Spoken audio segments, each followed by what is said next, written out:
हम ठान लें तो कोई लक्ष्य असंभव नहीं, कोई राह मुश्किल नहीं। और आज तो चाह भी है, राह भी है।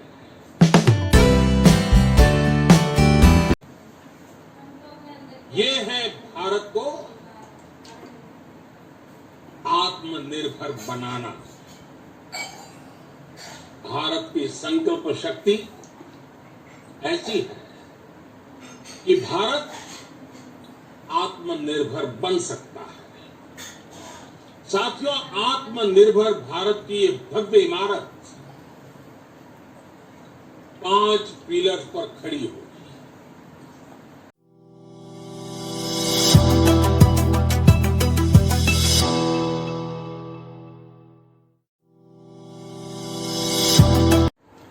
नमस्कार, स्वागत है आपका। आप देख रहे हैं इन्फो पोस्ट टीवी का खास कार्यक्रम बतकही। मैं हूं श्रीकांत सिंह, वरिष्ठ पत्रकार और मीडिया प्रोफेशनल। बतकही में हम देश दुनिया की घटनाओं के उन विषयों पर चर्चा करते हैं जिनका आपसे सीधे सरोकार है। नोएडा के सेक्टर 12 में कोविड-19 के 2 केस आ जाने से सतर्कता बढ़ा दी गई है। हमारी कॉलोनी के चारों तरफ से गेट को बंद कर दिया गया है। एक गेट से अगर हम बाहर सेक्टर 10 और 12 की सड़क का नज़ारा लेते हैं तो ऐसा लगता है कि जैसे शहर वेंटिलेटर पर है और धीरे धीरे सांस ले रहा है। लेकिन हमारी अर्थव्यवस्था कैसे सांस ले पाएगी, इसका सवाल अभी बना हुआ है। लेकिन पीएम मोदी आत्मनिर्भर भारत की बात करते हैं। उनका कहना है कि ये देश आत्मनिर्भर बनकर रहेगा, इसे कोई रोक नहीं सकता। लेकिन छोटी छोटी नौकरी करने वाले बेरोजगार लोग और छोटे छोटे कारोबारी कैसे पटरी पर उतरेंगे, ये अभी कुछ साफ नहीं हो पाया है। हालांकि छोटे उद्यमियों के लिए 3 लाख करोड़ रुपए के पैकेज की घोषणा की गई है। राशन बांटे जा रहे हैं और ये भी कहा जा रहा है कि खातों में पैसे भी डाले जा रहे हैं। लेकिन लोगों का जीवन पटरी पर कैसे आएगा, ये एक बड़ा सवाल है। कुछ लोग तो फ़ोन करके ये बता रहे हैं कि लॉकडाउन बढ़ाने के लिए 20 लाख करोड़ का झुंझुना पकड़ा दिया गया है और हमें एक तरह की तसल्ली दी गई है और उससे कुछ मिलना मिलाना नहीं है।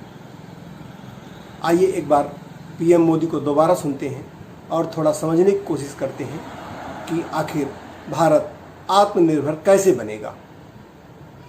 आत्मनिर्भर भारत की ये भव्य इमारत 5 पिलर्स पर खड़ी होगी। पहला पिलर इकोनॉमी। एक ऐसी इकोनॉमी जो इंक्रीमेंटल चेंज नहीं बल्कि क्वांटम जंप लाए।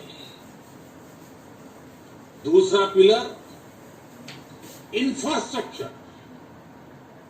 एक ऐसा इंफ्रास्ट्रक्चर जो आधुनिक भारत की पहचान बने। तीसरा पिलर हमारी सिस्टम। एक ऐसा सिस्टम जो बीती शताब्दी की रीति नीति नहीं बल्कि 21वीं सदी के सपनों को साकार करने वाली टेक्नोलॉजी ड्रिवन व्यवस्थाओं पर आधारित हो। चौथा पिलर हमारी डेमोग्राफी। दुनिया की सबसे बड़ी डेमोक्रेसी में हमारी वाइब्रेंट डेमोग्राफी हमारी ताकत है। आत्मनिर्भर भारत के लिए हमारी ऊर्जा का स्रोत है। पांचवा पिलर डिमांड। हमारी अर्थव्यवस्था में डिमांड और सप्लाई चेन का जो चक्र है, जो ताकत है, उसे पूरी क्षमता से इस्तेमाल किए जाने की जरूरत है। देश में डिमांड बढ़ाने के लिए, डिमांड को पूरा करने के लिए हमारी सप्लाई चेन के हर स्टेक होल्डर का सशक्त होना जरूरी है। हमारी सप्लाई चेन, हमारी आपूर्ति की उस व्यवस्था को हम मजबूत करेंगे जिसमें मेरे देश की मिट्टी की महक हो, हमारे मजदूरों के पसीने की खुशबू हो। साथियों, पीएम मोदी 5L की बात करते हैं, लैंड, लेबर, लॉ आदि आदि। लेकिन सबसे बड़ा सवाल ये है कि लॉ कैसे लागू होगा। जो भी कानून है वो लागू नहीं हो पा रहे हैं। पीएम मोदी ने कहा कि किसी की सैलरी ना काटी जाए, लेकिन सैलरी काटी गई। पीएम मोदी ने कहा किसी को नौकरी से ना निकाला जाए, लेकिन नौकरी से निकाल दिया गया। पीएम मोदी ने कहा कि लोगों को पैसे दिए जाए, पैसे नहीं दिए गए और मजदूर जो है पैदल सड़कों पर चलने के लिए मजबूर हो गए। इन हालात में ये समझना ज़रूरी है कि आखिर जब कानून का राज नहीं लागू हो पा रहा है तो पीएम मोदी के 5L में से एक L है लॉ। लॉ कैसे लागू हो पाएगा, और ख़ास तौर से मज़दूरों के लिए लॉ कैसे लागू हो पाएगा, मज़दूरों के लिए कानून का पालन कैसे कराया जा सकेगा। इसी संदर्भ में आपको सुनवाते हैं मजदूर नेता आरपी सिंह से बातचीत का एक अंश। इसकी 5L की जो चर्चा की है, 5L, लैंड, लेबर, हाँ, इस तरह से, उसमें एक है लॉ। हाँ, एक तरफ तो कानून खत्म किए जा रहे हैं और जो कानून है वो लागू नहीं हो पा रहे हैं। तो ये जो 5 पिलर हैं, इन पिलरों पर आपका क्या कहना है? देखिए, अभी तो लैंड की जब बात करते हैं तो लैंड हिंदुस्तान के पास कहाँ है? कौन सी लैंड की बात कर रहे हैं? एग्रीकल्चर लैंड का यूज वो कैसे करेंगे बता नहीं। कानून की जब वो बात करते हैं तो तो अध्यादेशों की सरकार है, कानून की बात तो नीचे है, नहीं है। इस सरकार में कानून की बात अध्यादेशों की सरकार है। हाउसों का कोई सम्मान नहीं है। हाउस में कोई चीज पास होती नहीं है, ना राज्यसभा में, लोकसभा में, ना विधान परिषद में, ना विधानसभा में।